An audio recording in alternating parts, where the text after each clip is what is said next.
Wine and 69. That freaky shit. You can tell by the voice. That's the nasty one. It's the nasty That one. freaky shit. Everyone loves nasty. By your girl, Lorrie Fearfully Made. You can catch her on Instagram, Lorrie Fearfully Made. Lorrie's page on Facebook. Whoop, whoop, whoop, Follow her. whoop. Check her out. So, Wine and 69 is brought to you by me because we're waiting on our endorsements to come through. Yeah. Hey, we'll mention your name. You know what I'm saying? We'll put people on. So, to all y'all you businesses, Black-owned businesses, Mexican-owned businesses, Latin-owned businesses, come through and support us just as we support you. Boy, we supported a little barbecue setup shop, pop-up shop yesterday in Oak Cliff, Texas. And it was really, really good. But anyways, back to our Wine in 69 segment. Today's topic is how to... Dun, dun, dun, dun. How to do what? How to please your man verbally and orally and sexually.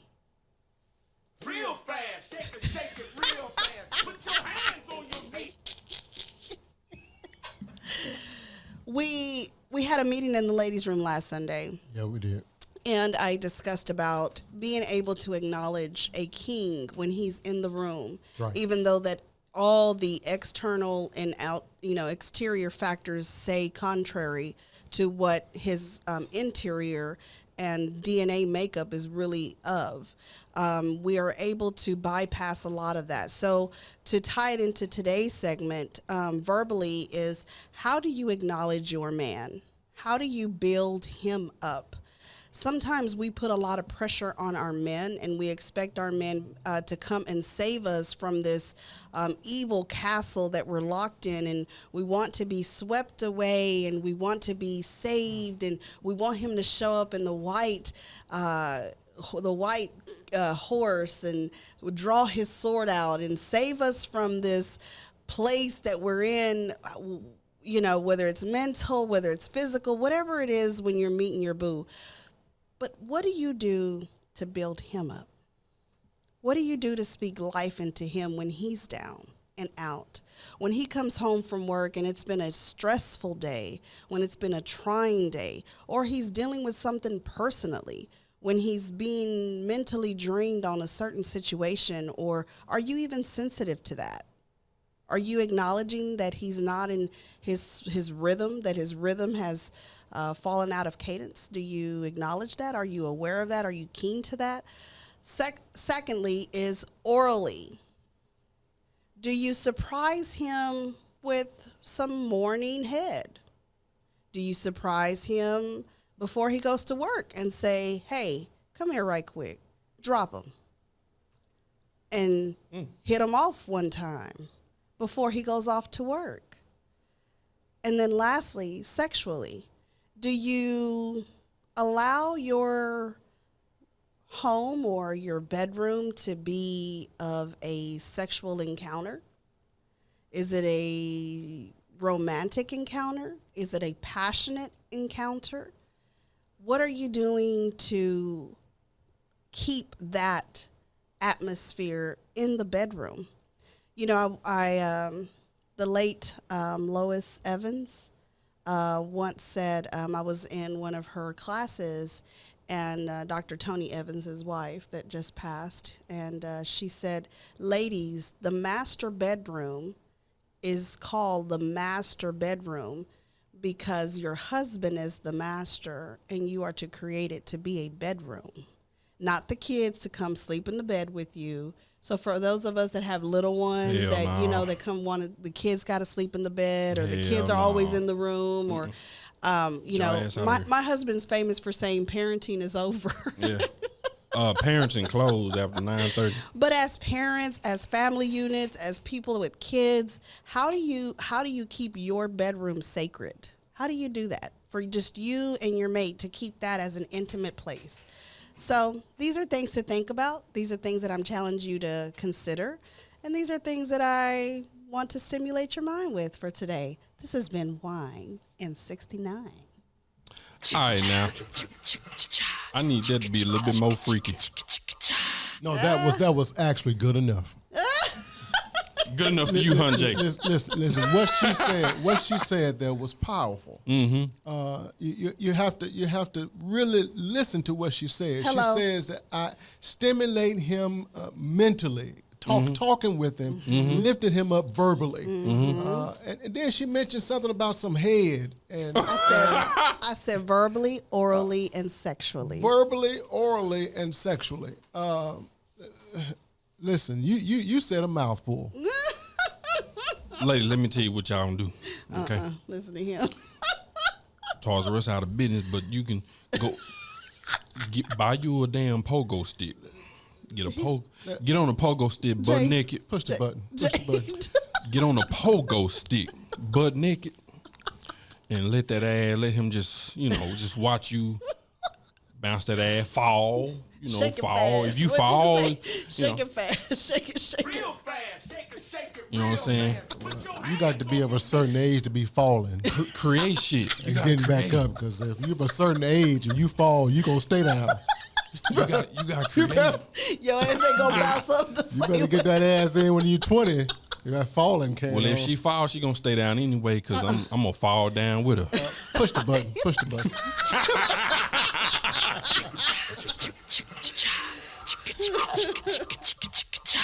Miss All right, Regina y'all. Hart says she agrees. And shout out to my cousin Lena Flores tuning in. And she chimed in. And we had a conversation Friday night. And one of our other mutual cousins was off the chain. So no, I'm not going to bring up her business on a podcast, though. Yeah, your cousin, that cousin, she's something else. That's all I gotta say. AKA Tejana. I'm just not going to pull her Boy. I'm not going to put her government She be name out ready there. to get it in. Ready to get it in. Today's topic, y'all, is what do you do after forgiveness has taken place? Ooh. Real deep conversation because most of us have been taught how to forgive or to forgive. A lot of us don't know what real forgiveness is. A lot of us forgive out of fear. A lot of us forgive because that's what the Bible says and that's what you should do. But we don't quite know what to do after that takes place. You forgive them. You forgave them in your heart. You didn't even tell them. You forgave them in your heart. And you moved on with your life.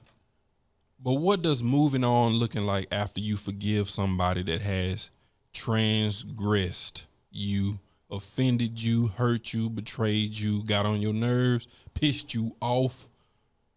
What do you do next? Now, first, I want to say that forgiveness is for the person that got hurt.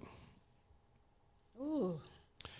That was betrayed, transgressed, pissed off, mad, angry, whatever.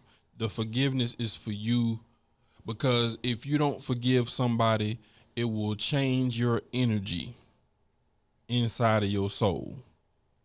And when you go out into the world and introduce yourself to civilization, you will attract things to you.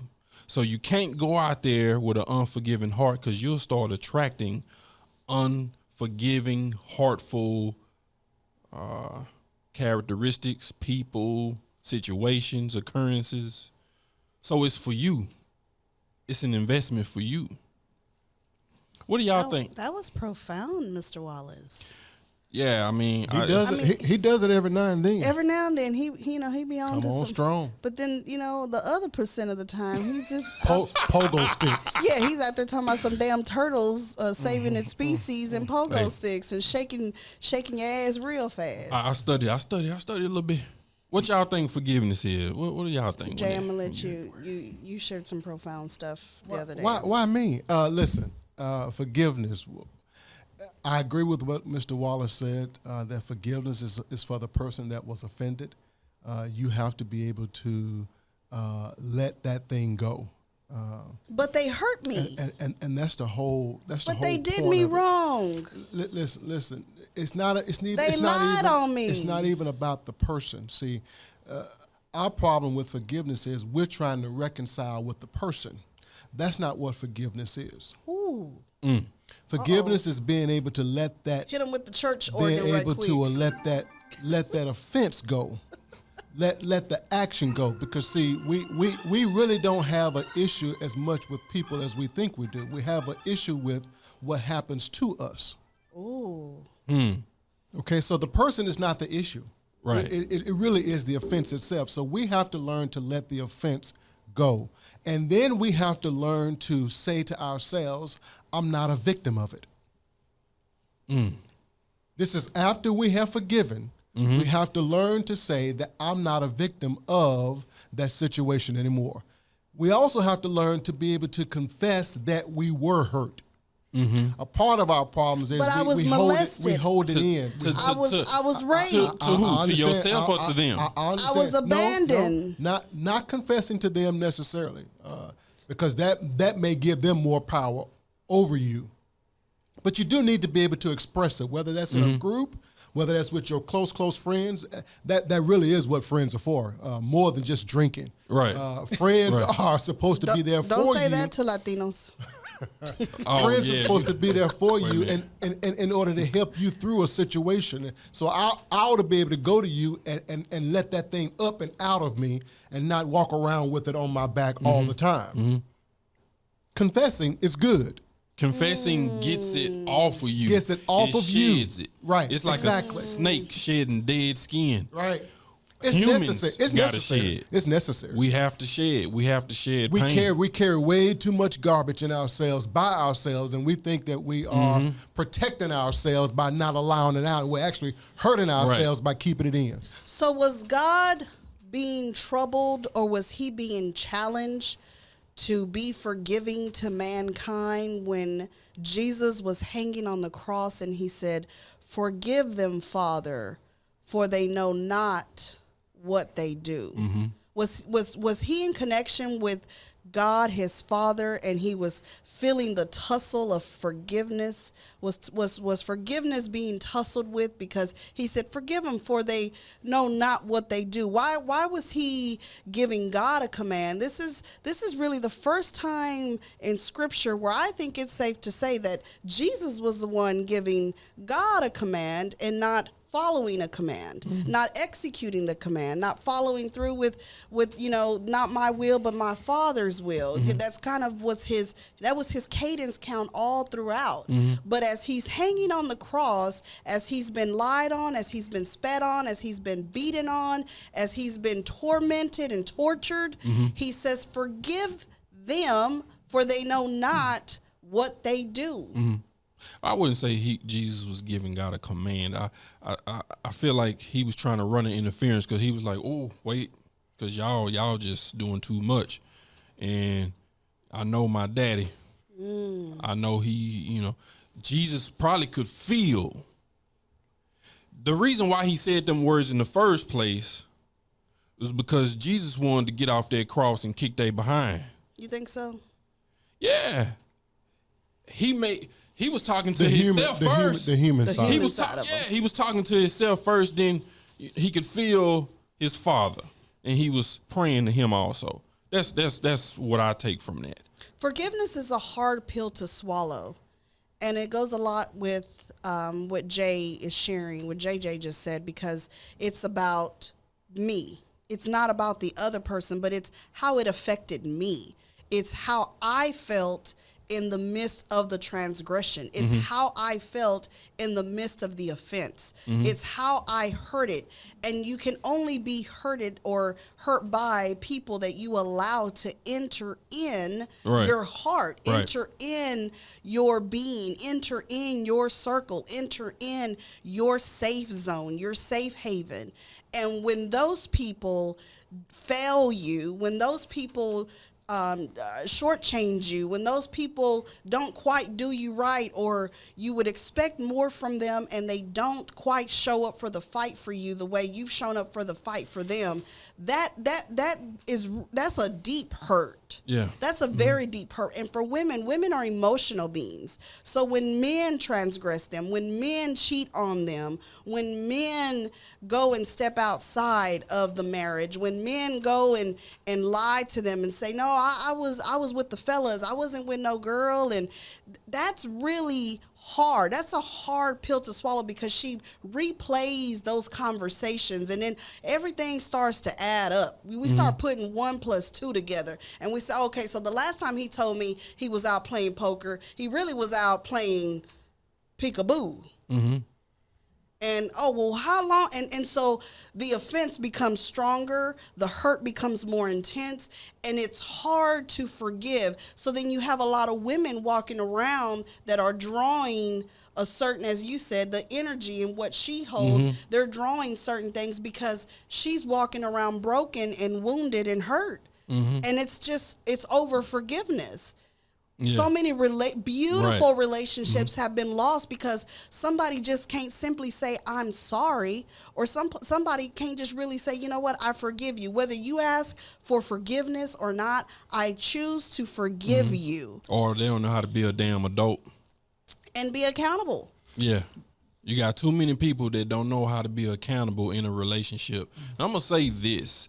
If you're in a relationship with somebody for 2 years, 5 years, 20 years, y'all gonna bump heads.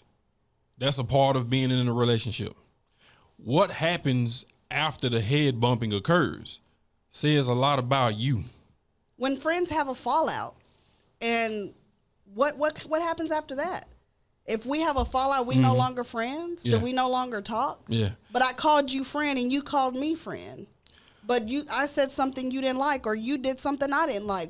How do we move forward? What happens? What happens next? When something y'all been vibing and everything he or she do is cool, but what happens when something happened and you wasn't really feeling?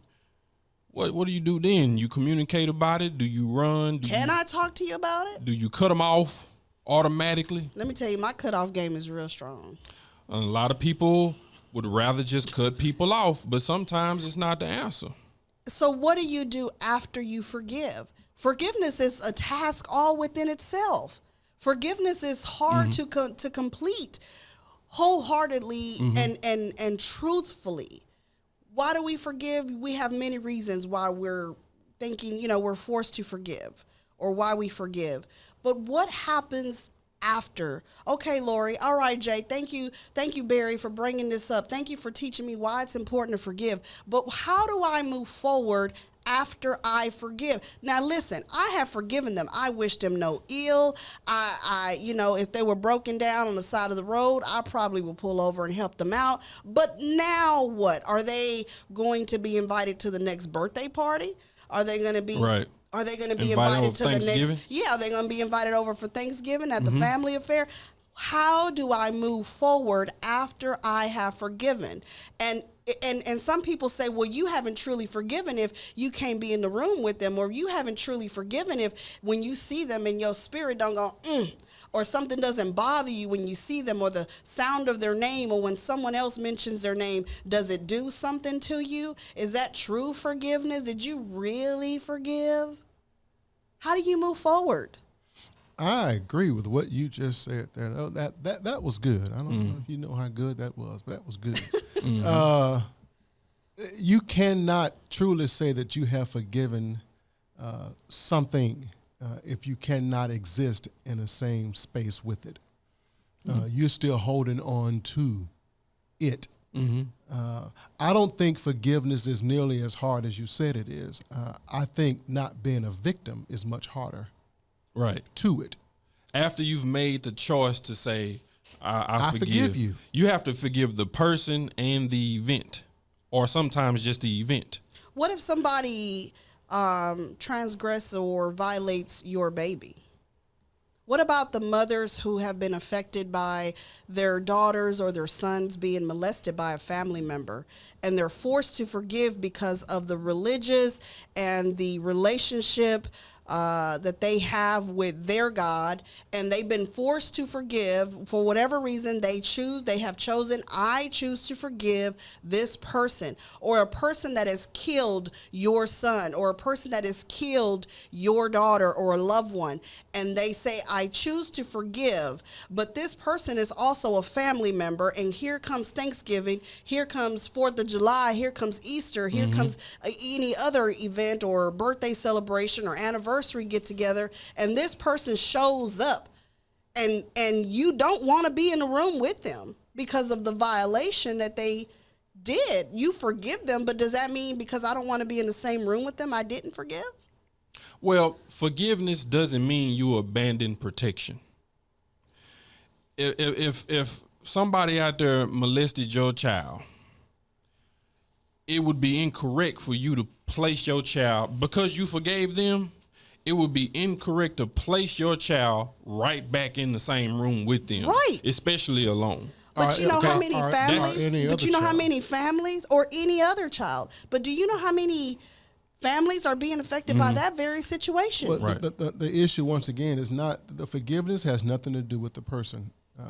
Me forgiving you does not take away. But after I forgive, Jay, then what? Me forgiving you does not take away your accountability for what you did.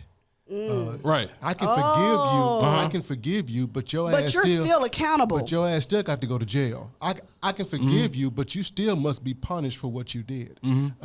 You are still accountable for what you did. That has nothing to do with forgiveness. Forgiveness is about me. I must be able to let it go. I must be able to say that the issue that we actually wrestle against is principalities and spiritual wickedness in high places. We actually have a warfare going on that's trying to destroy us, but because I won't allow it to destroy me, I say I'm going to let it go.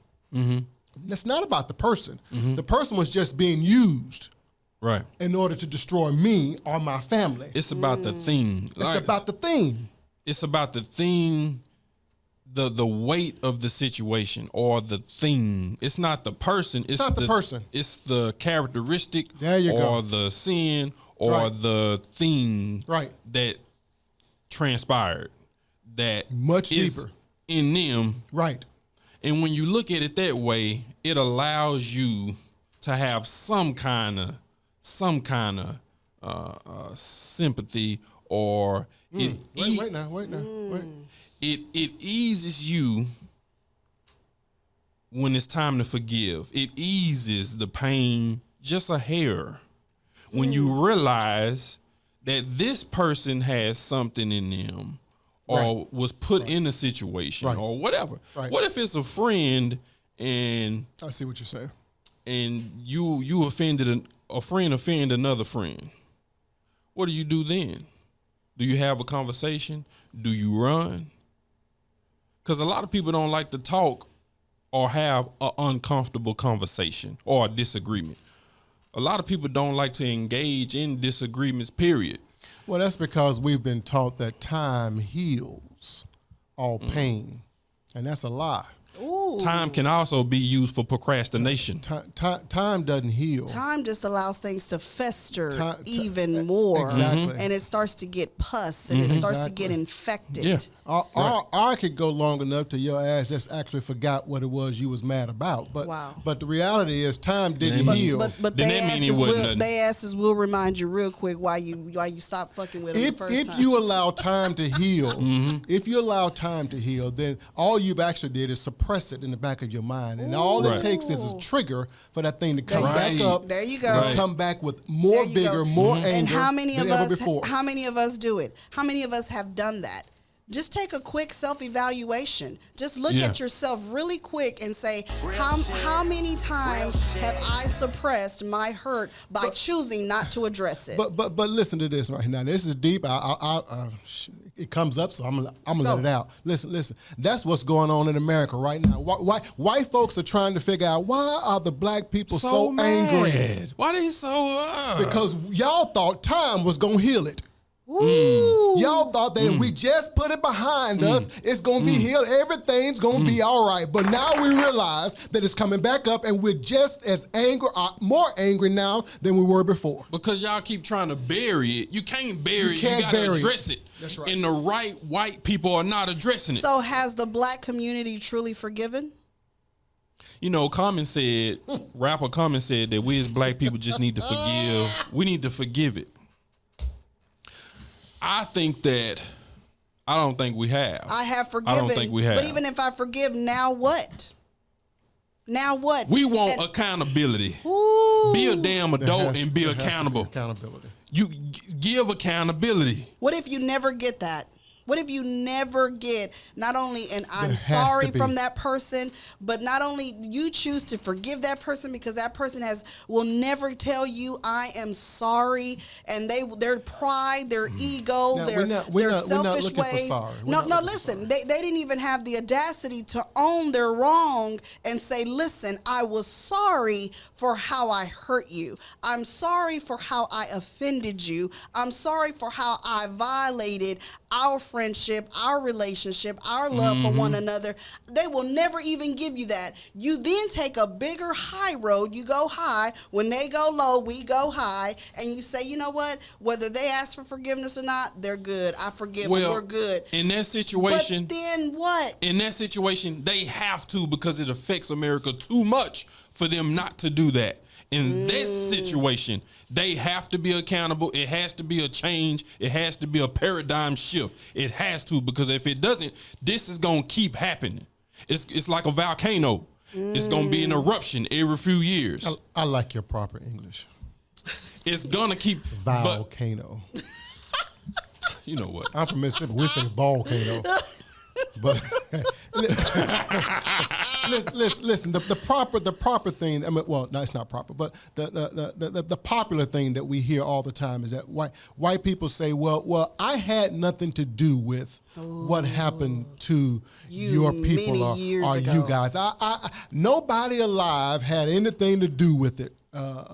It was our ancestors that did it, people before, but we have nothing to do. Well, the truth is also that you had nothing to do with the Constitution, but you believe in that. You believe in the protections under the Constitution. You fight every day for the protections under the Constitution, and the Constitution fought for you.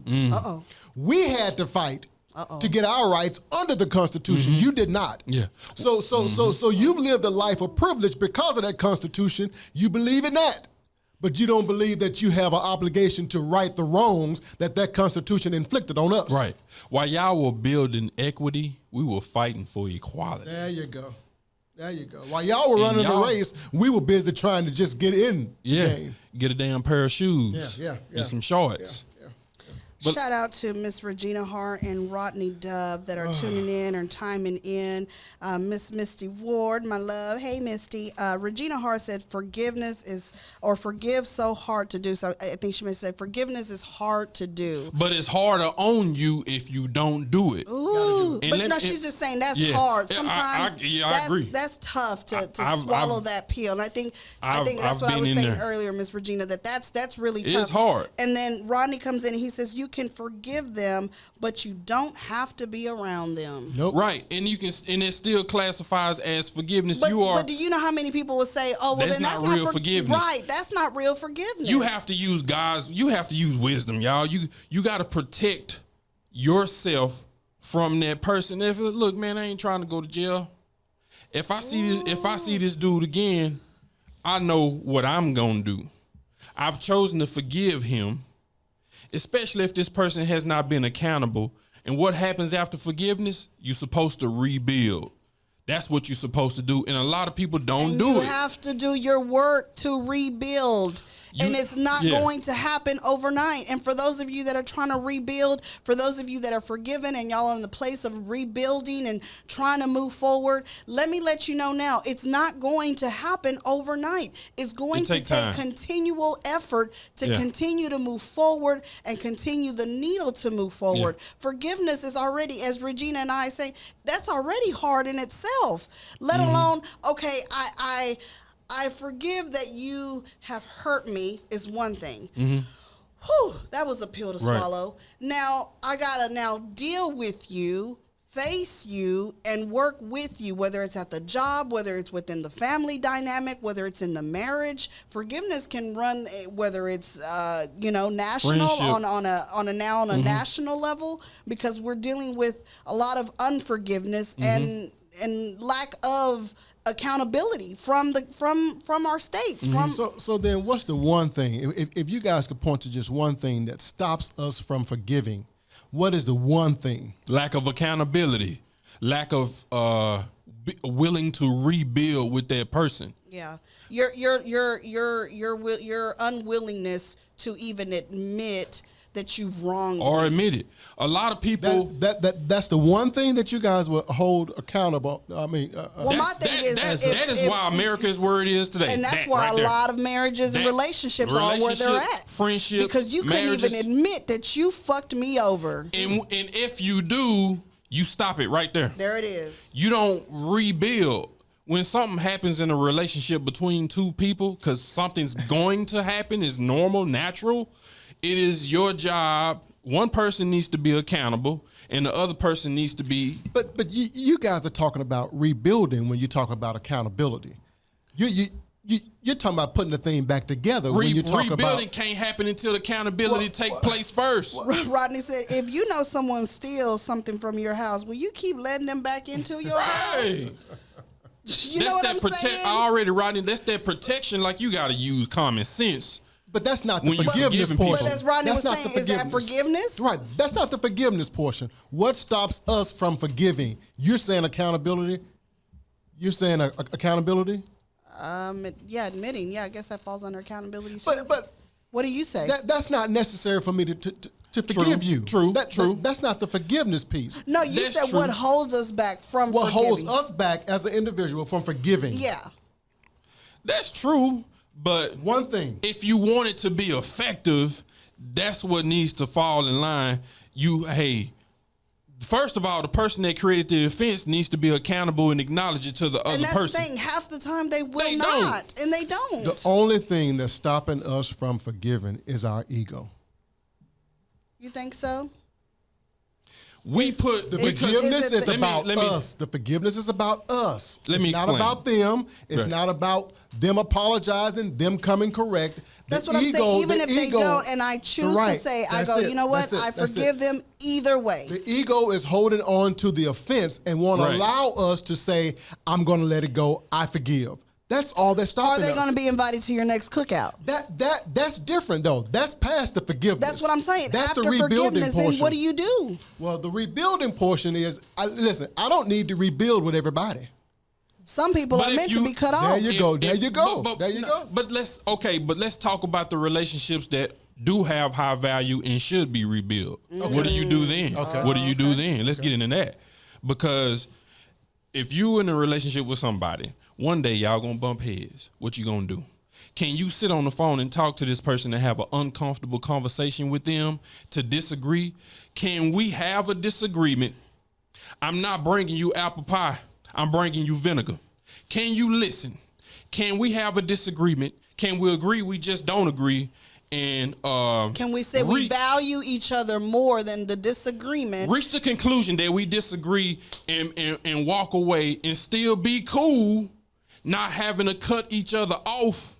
But the question is, Can you do that? What really had us together as friends in the first place? Something attracted you to that person. See, the problem they had is some type of value. That's a good The question. problem is we call everybody friends. That's not necessarily our friends. True. So what really Some had people us enter your together life for a reason, For a reason and a season. There or you go. lifetime. There you go. So we got to first figure that part Jay, out. thank you for being in my life for a lifetime. There's 3 reasons why somebody your friend. There's 3 reasons why anybody would ever be your friend. Babe, thank you for being in my life for a lifetime. Thank you, baby. So wonderful. You're welcome, baby. Thank you also. But there are 3 reasons why anybody would ever be your friend. You need to tell your kids this too.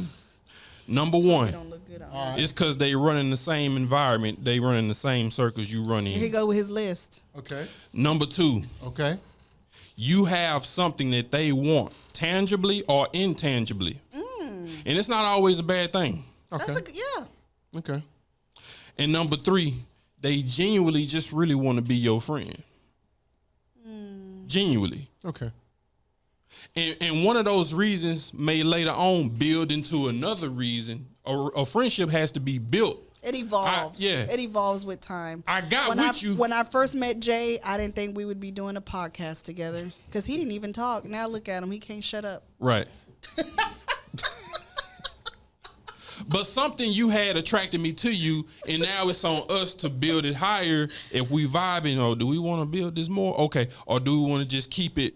Oh, I see you every month, once a month, we go hang out. Or do we talk every other day and we real friends? We building this thing. Now you coming over to the house. Now we agreeing on stuff. Now we sharing family values. We sharing personal stuff. You start building a friendship, but if heads bumping, if the friendship or the relationship is really valuable, or you hit a bump along the way, can you stand in a room with me and have an uncomfortable conversation with me so we can keep the value of this friendship? And knowing that no matter what comes out of this conversation, we're still friends. That's still agreement. Or are you putting too much weight on how I came at you instead of what I said? Is what I said true?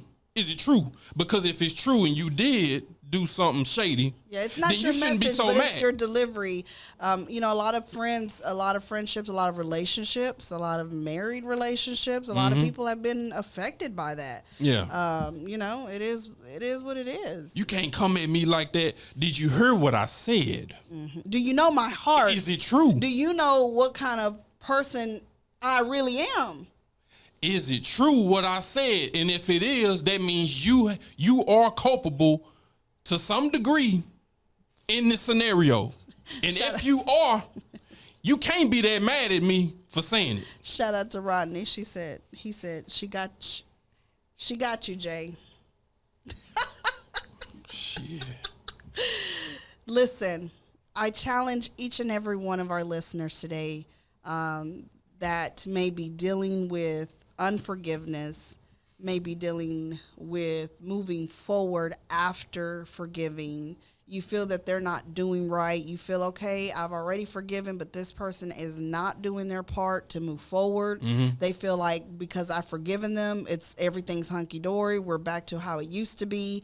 They're not even putting in effort to rebuild, to work, do the work. They don't acknowledge that there has been a breach. There's been a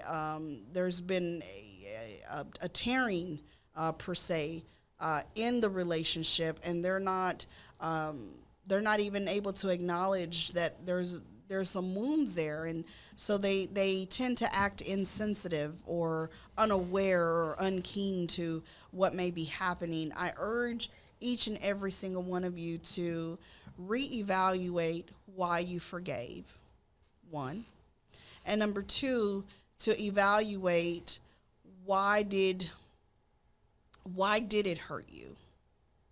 Because there may be some underlying wounds there that you may be placing on that person as well. That person simply just didn't tell you I love you at night, or he or she did something that really triggered something else. And it was, as Jay said, it was the suppressing. It was something that this person came into my life and triggered something else. And so we're easily ready to snap. And I'm not telling you what I heard. I'm telling you what I know, because I'm a person that has been hurt, has been offended, has been dealing with issues. I feel like Oprah right now in The Color Purple. I've been fighting all my life. Oh, my Lord. And so I say forgiveness has been a task for me. And I brought this situation to the light because a lot of people are struggling with this.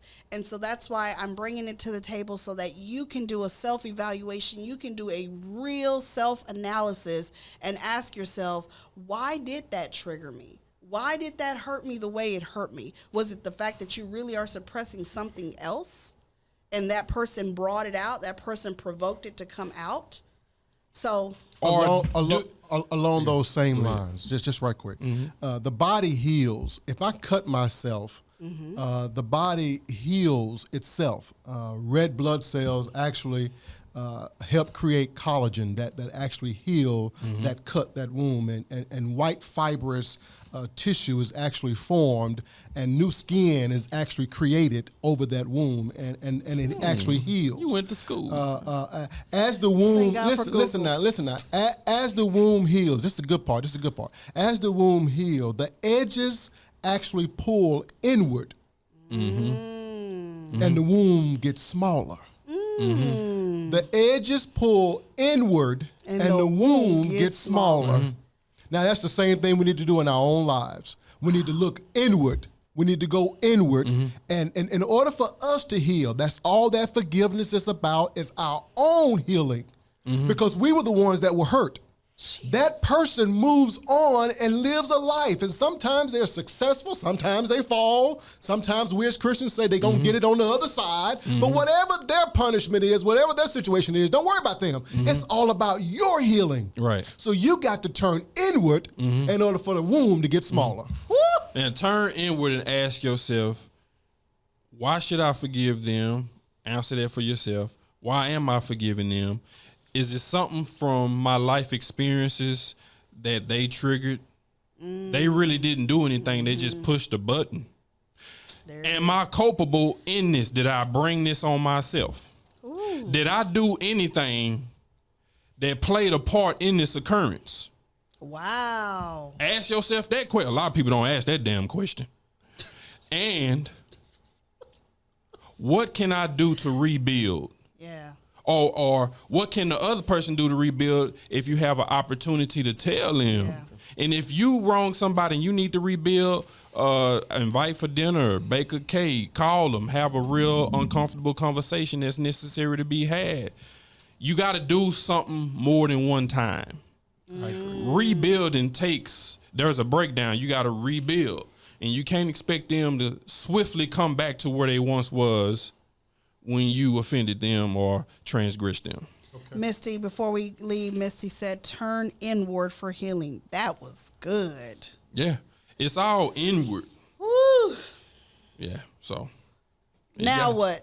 What comes after forgiveness? Thank you so much for tuning in to the Cuss and Discuss podcast. We did it again. There it is, another one in the books. Check us out on Facebook. Listen to us on the way to work, the Apple Podcast. Tune in and Spotify. Yeah. All right, y'all. Peace. Peace.